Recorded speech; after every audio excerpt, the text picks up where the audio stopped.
I did present this earlier this year at the International Information Architecture Day in Joburg, and I thought I'd give it a shot.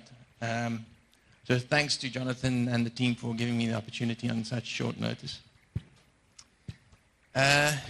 Okay, so weird people, what is it about? This was actually a piece of research that I came across on the net that was really fascinating. I think all of us are in the profession where you're interested in how people behave and how they see their environments, and this was really interesting because it looked at how Westerners see the world versus emerging markets or developing countries.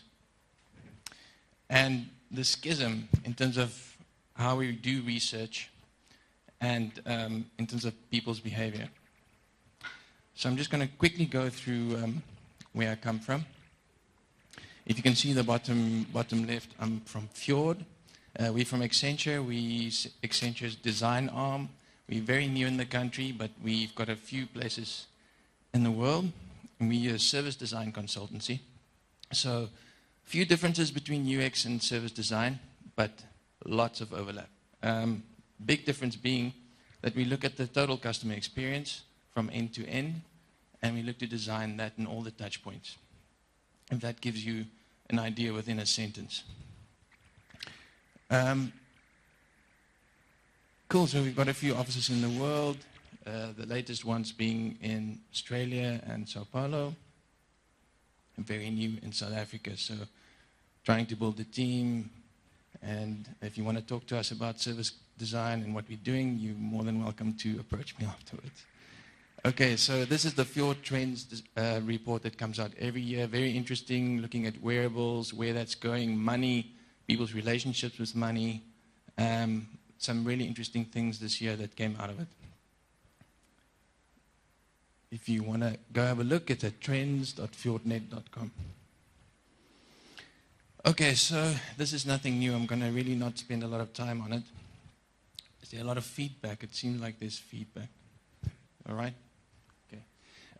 You guys know this, what's qualitative, what's quantitative, and what are we trying to do? When we say qualitative research, there's a couple of exercises, but really we're trying to understand when we say qualitative research, there's a couple of things that you do to get to qualitative data, but what I really want to focus on is contextual inquiry and ethnography. So that's really we're trying to understand people's environment, how they relate to the environment, how they see themselves within that environment. And that's where things really got interesting when I looked at this research and the piece that I just stumbled across online. So it all started with this article. And it was about a couple of guys at University of British Columbia that did a bit of research. Here they are. Looks like nice guys. Professors and senior lecturers at the university looking at behavior and psychology, how people interact with their worlds. And here was the startling statistic that they wanted to challenge. So 96% of test subjects in the developed world were Westerners when they look at seeing how people see their world and interact with it. That is quite hectic if you think about it, because a lot of that research goes into making decisions about how people design and produce products and interact with that world. A lot of companies use this research to develop their products and to base their decisions on. So they came up with an acronym for those people, and they call them WE.I.R.D.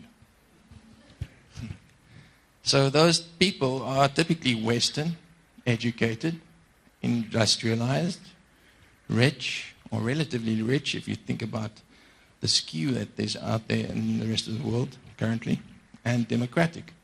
Anyone's fall within that demographic? I think a lot of us do. Okay, we're fairly privileged in where we come from, but the question is, we're developing and producing products for an emerging market, and how do we understand that market? How do we understand how they see the world? And that is a subject that's really interesting and close to my heart, so when we think about the burgeoning mobile explosion and people needing products and services that make meaning of and have value in their lives, then that's an important question. So here's some insights. Some tests they did. They went across the world, talked to something like 70 different cultures, and while I was listening to Marco's presentation, one thing that came through was the diversity in the language and the way we see the world and the way we interact with the world, not just in South Africa, but in the rest of Africa. So when you speak to someone at a conference and you ask, as I did about a week or so ago, how do you approach the market? And I actually said African market. And I wanted to kick myself afterwards, because the immediate reaction of that person was, you can't think of it that way. You can't even think of Joburg that way, because there are 110 languages in one city. If you think about the diversity of Africa and the complexity we're dealing with, that's a challenge as people that are designing products for Africa and for the African market. Again, I'm saying it, but there's no such thing. There's complexity and there's diversity and there's a lot of cultures. So what are the main differences if you look at weird people and people coming from developed or emerging markets? Well, this is some of the things that they tested against. The first thing being visual perception, and I'll give you a very simple example of what they tested, but very interesting. Economic decision making, folk biological reasoning, which sounds very fancy, but it's really just saying, how do you see yourself within an ecological system?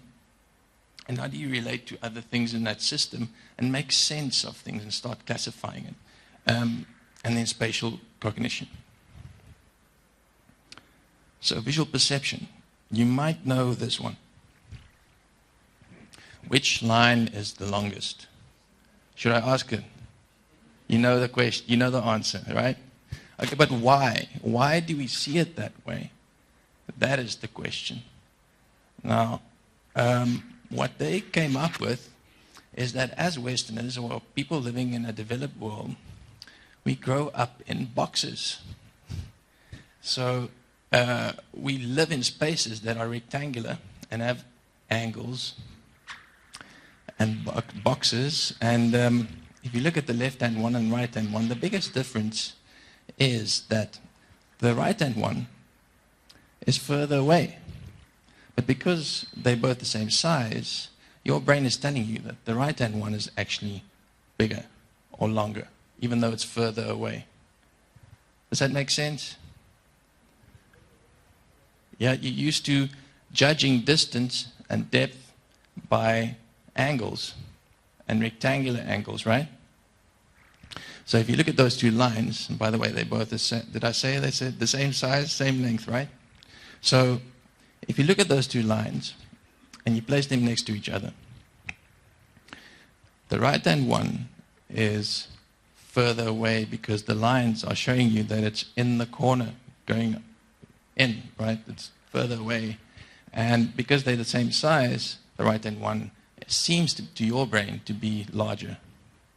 Now, if you look at that exercise, and when they placed it in front of emerging, within an emerging economy or in underdeveloped or rural areas, this is what the results were. So on the right-hand side, you've got the skew in terms of where people said the one's definitely larger than the other one. In fact, it's about 20% larger than the other one, right? On the left-hand side, you've got the sun, a sun person, and an SA minor. They're seeing no difference at all between those two lines. So that's giving you kind of an idea of where that comes from. Okay.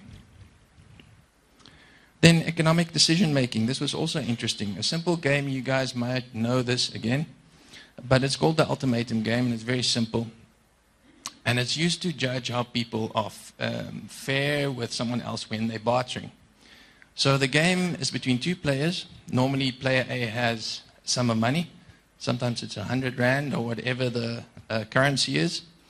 But the big thing here is that player A has to share, and player B has to accept. And that already sets a bit of dynamics into play. And here's the results, right? So the US was right up there on the right-hand side in terms of giving the person just under 50 of the 100, right? So they were really fair in terms of how they wanted to give, how much they give the other person, even though the other person, well, because the other person could not reject. You would think that, right? But really, now they switched things around and they said, well, now the other person can't reject. He has no option but to accept it. Things didn't change much. Why? Because in Western worlds, we're so used to competitive markets with lots of competitors playing in the same field that it's built into us to give you a fair offer because you're likely to get a better deal with someone else. Whereas when you live in a small rural area, there's not much choice, right? So you can afford to shortchange the other person because there's nowhere else to go, really. There's not a lot of people that they can choose from. And here's the next exercise. So what they did next is they said, well, I'm going to do the same thing, but you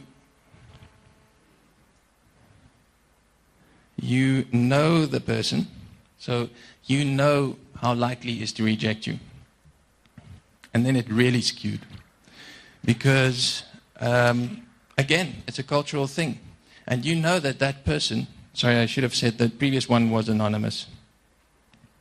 It is a cultural thing because you know that the guy living with you in a community of 100 or 200 will be less likely to reject your offer. Okay, so the next one up with a fancy name, folk biological reasoning. Fancy but not that complicated. It's just to see how people classify and reason the world around them, and the organic world in particular. Okay, so here's an urban kid. He has more inference or relation towards a bug, or he sees more, or he infers more between him and the bug, or her and the bug, than the bug and another bug. Which is interesting, right? In fact, they start attributing human qualities to that bug. If you look at how an urban kid starts classifying fish, for instance, an urban kid would tell you it's a fish, right? But a rural kid will tell you it's a trout. In fact, they would, start really from an early age, start classifying the natural world in a really detailed view and start naming things by name. It's not a fish, it's a trout. And, they'll know the range of deer or animals in their ecological system very well. Urban kids see themselves as central within that system. Rural kids see themselves as part of that system. Spatial cognition.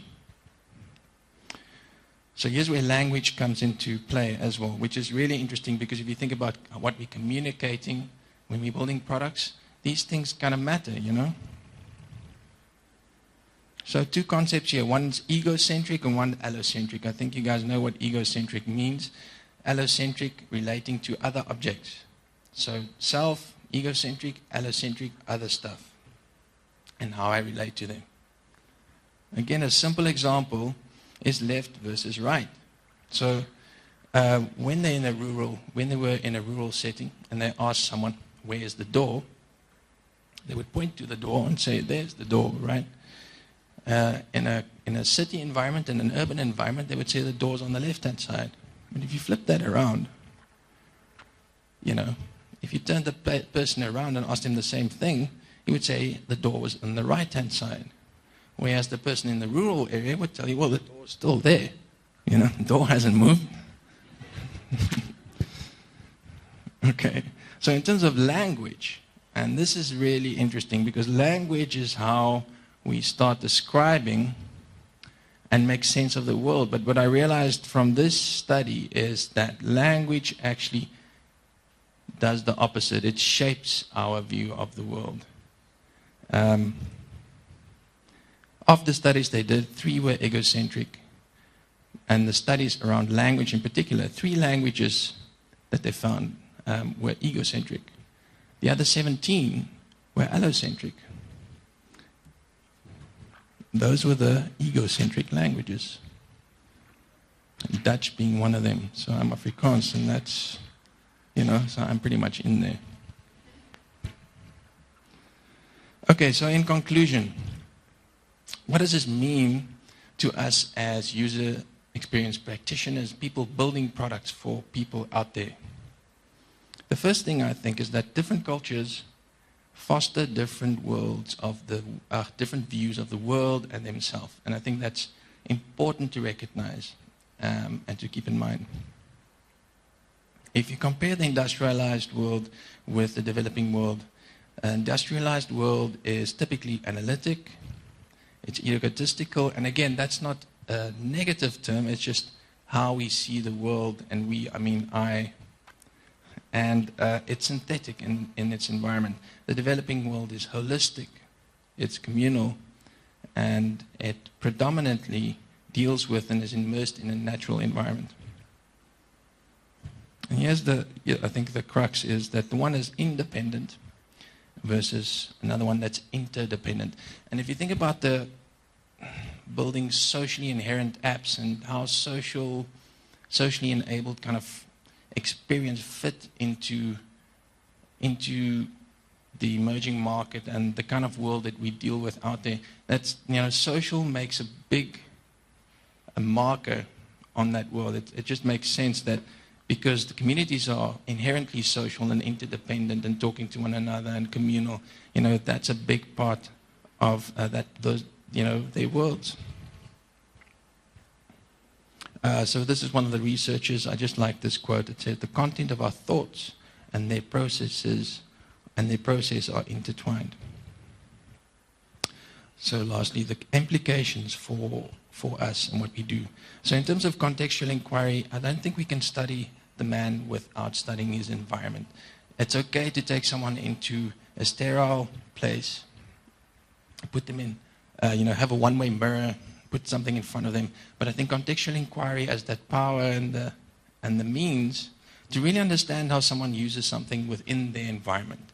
And you need to see that. You need to know the environment too. You can't just understand how someone uses something. You need to see how they use it within their environment.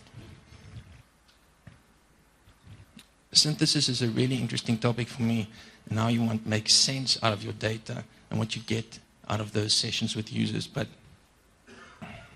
I think we can't see things and make sense out of it without some kind of bias, because we all come from some kind of place. We come from a language and a history and the way we see the world. So I think it's arrogant to think that you can be neutral. You have to keep that in mind when you're doing these things. And lastly, I think when we design and we produce these things, we create cultural artifacts and we inject them back into those communities and into, those groups. People use them, they talk about them, they assimilate them, they repurpose them. And that's maybe the big experiment at the end of the day, is to see what people do with your product. That's the fascinating part. Thanks. Thanks very much.